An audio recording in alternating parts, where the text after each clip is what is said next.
everyone, I'm Flo, Duties Behind the Camera, and we're all about simple food, simple faith. We are making ginger beef today, and if you love ginger, you're gonna love this. If you like this video, please click the like button and subscribe because it really does help the channel. Ginger beef was actually created in Calgary, Alberta in Canada. And so Dude did spend some time up in Calgary when he was younger, and he loved ginger beef. And I have a pound of beef flank steak. I couldn't find a 1 pound piece of flank, so I bought 2. And it actually yields quite a bit when I slice it. So I've put them in the freezer for about 20 minutes just to get them a little bit frozen so that it makes it easier to slice into thin pieces.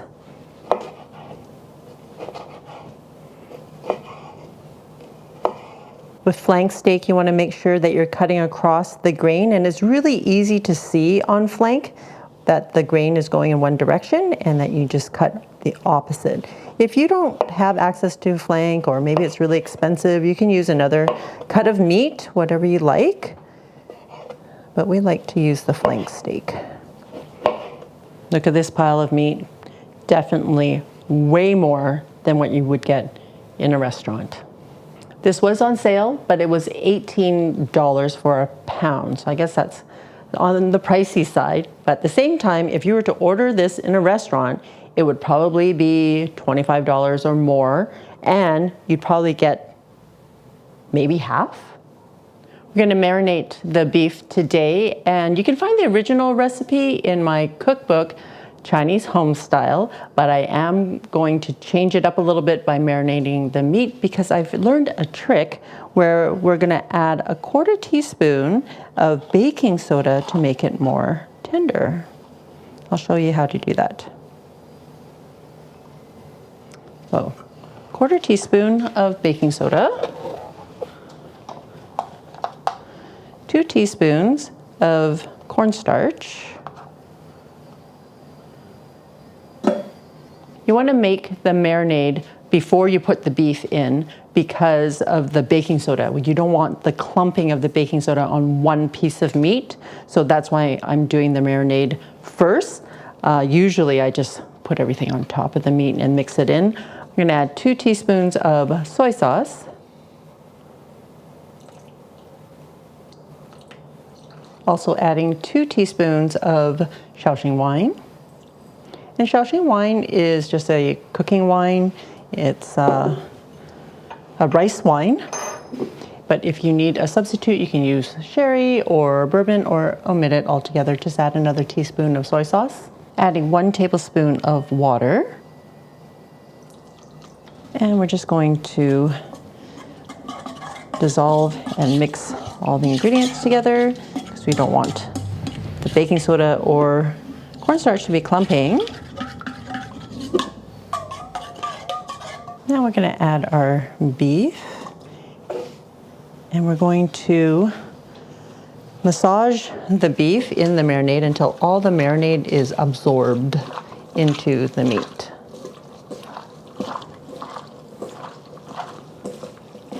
We just add a little bit of baking soda because baking soda is bitter. So you don't want to add too much, otherwise it can cause your dish to be bitter. So just a little bit goes a long ways.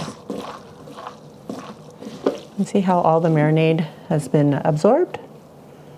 And we're just going to set this aside to marinate while we prepare the rest of the ingredients. So I have a giant piece of ginger that I'd already started taking the peel off, but then I thought, oh, maybe you guys want to see how to get the peel off. So I just use the back of a knife. You can use a spoon if you want. And it just scrapes right off, just like that. So this ginger is probably about 2 ounces, and we're gonna grate it. Ta-da! So I prefer to grate it because I like the ginger fine, but you can slice it up and just chop it up if you want. I'll get you about 1/4 cup.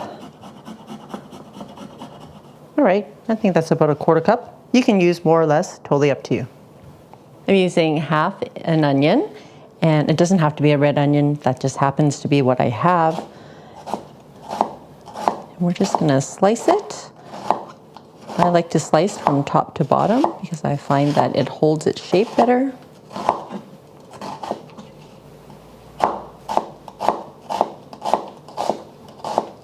Also using about half a carrot, and I'm just going to julienne. Julienne just means matchsticks, so that's what I'm doing here. If you want, you can use a mandolin. If you have one of those fancy ones that cuts things into strips like this. I have 2 stalks of green onion that I'm just going to chop.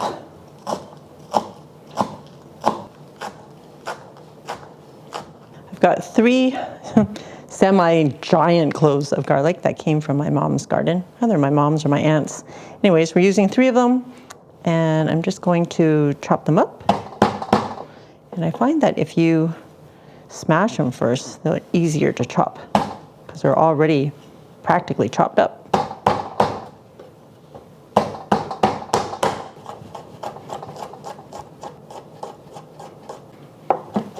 Okay, this looks good. We're just going to add this to the bowl with the ginger because it's all going in at the same time. Last thing to prep is the sauce. So I have 2 tablespoons of sugar already in my cup, and I'm adding sugar to balance out the flavors because we're making a sauce that's going to cling on to the beef and not like a gravy-like sauce. So I'm going to add 2 tablespoons of soy sauce, regular soy or light soy, 2 tablespoons of Shaoxing wine,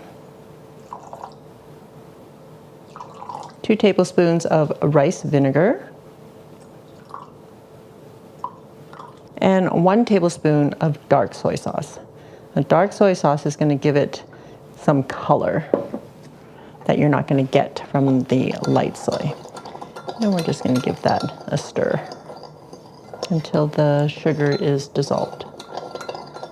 And I totally forgot 1 tablespoon of sesame oil. That's good. I have about 1/4 cup, 1/3 of a cup of potato starch, and we are going to starch our meat because we do find that the sauce adheres to the meat better when we've crisped it up with some starch. And I'm sorry, I did lie earlier saying that the sauce was the last part. This is actually the last part before we start cooking. I do find that potato starch is the best starch to use. I've used tapioca starch, I've used corn starch, but potato starch, I don't know, just seems to crisp things up a little bit better. And I always start with a little bit in my plate because you can always add more instead of wasting. So I'm going to try to coat each piece as best as I can. Quickly, because there's a lot of meat in here. And you all know that I don't have a whole lot of patience. You know, most of the time I can't be bothered, but this part is worth it. So as you can see, I get really impatient by the end of coating each piece separately. There's enough potato starch in here to coat the rest of this. So I probably used about 1/2 cup all in all. Remember, it's a pound of beef, so this is great. Look at that. All right, this is going to help. All right, we're going to heat up our wok on a medium high, and I'm using a stainless steel wok. If you don't have a wok, you can use a frying pan, a large frying pan, and just do it in batches. Once you see that wisp of smoke, add your oil. I'm using avocado oil today, about 2 tablespoons. And I have to do mine in batches too, so that it doesn't steam but fries up crispy. So I'm going to use half of my meat in there. And we're just going to let it sear on one side and then sear the other side. Put it in a single layer. Okay, and don't disturb it, just let it sear. Okay, I'm going to flip it over.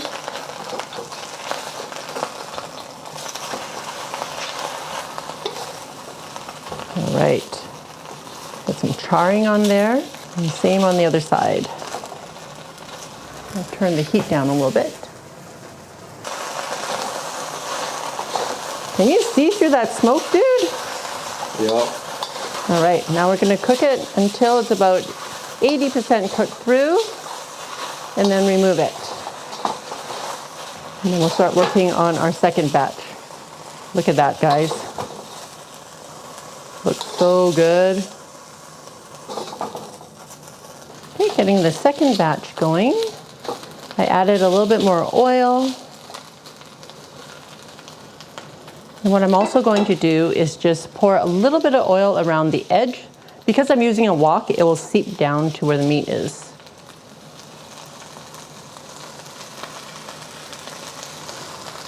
That will help with the searing of the pieces that are on the side. Okay, we'll flip it over.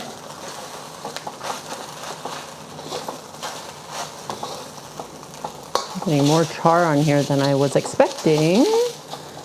That's okay, it'll still be super tasty.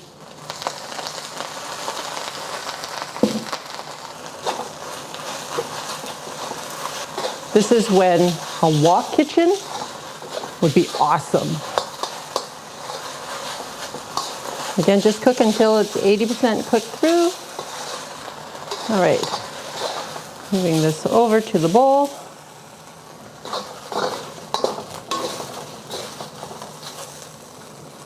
All right, now we're gonna get our aromatics and vegetables going.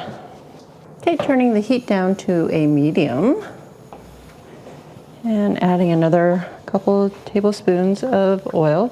I'm using avocado oil today, I don't know if I mentioned, but you can use any neutral tasting oil. I'm gonna add my onions and carrots. I'm gonna stir fry this for about 3 minutes until the carrots are tender. I'm going to add my ginger and garlic.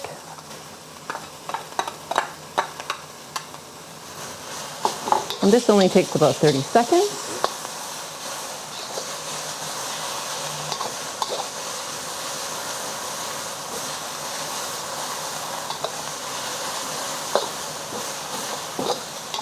Just want to stir fry this until you can smell the ginger and garlic. I'm going to push this to the side. I'm going to add my sauce.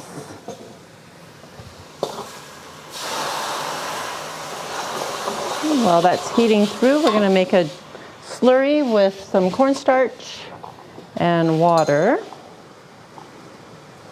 So about 2 teaspoons of cornstarch and a tablespoon of water. It has to be cool water or room temperature water. And quickly make a slurry. Sure that all the cornstarch is dissolved. Cornstarch won't dissolve in warm water. It'll just make it clumpy, which is, well, we're thickening the sauce here. So I'm adding, don't know if I need all of it. We want it to be thick enough to cling on to the meat and not like a gravy.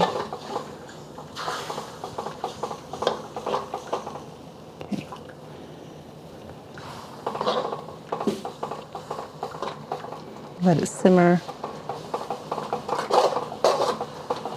It's all glossy now. Adding our meat back in. And let the sauce coat all the meat.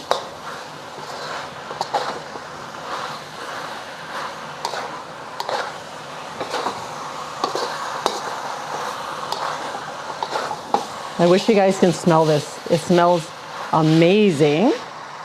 Add our green onions.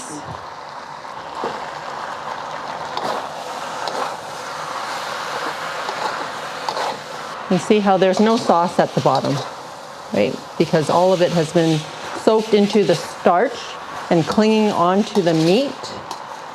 And we're gonna get this into a serving platter. All right, I don't know if it's gonna fit in this bowl, dude.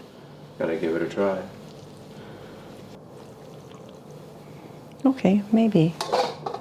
Okay, dude, you guys are not gonna get this amount in a restaurant, for sure, for sure. Maybe half the amount for, like I said, 25 bucks, or you can make it at home for 18 bucks. Double the amount and feed your entire family. Oops. With leftovers. With leftovers to boot. All right. Just garnish with the remaining green onion. And that is it. Are you all ready for? Dude, this is the taste. Yeah, the first time I tried this was in a restaurant in Calgary and it blew my mind. This is gonna be awesome. Nice aromas. The ginger is very prominent. Then you got that garlic coming in second.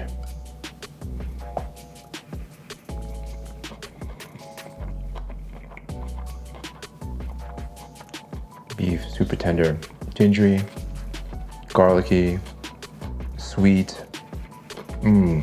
smoky.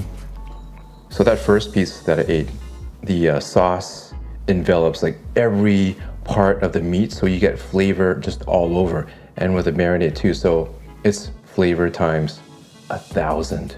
This is gonna be awesome for dinner, which is coming up. Rock some rice with that, maybe some Chinese veg on the side, and you have a fantastic dinner. Now guys, there's no way, you saw how much that was made? That's a lot.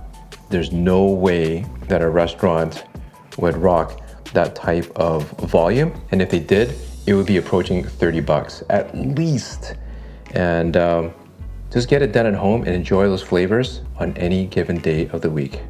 You gotta do this. Awesome, thanks dude. Well, Home style cooking with takeout flavors. Check out this recipe on FLO'S.com.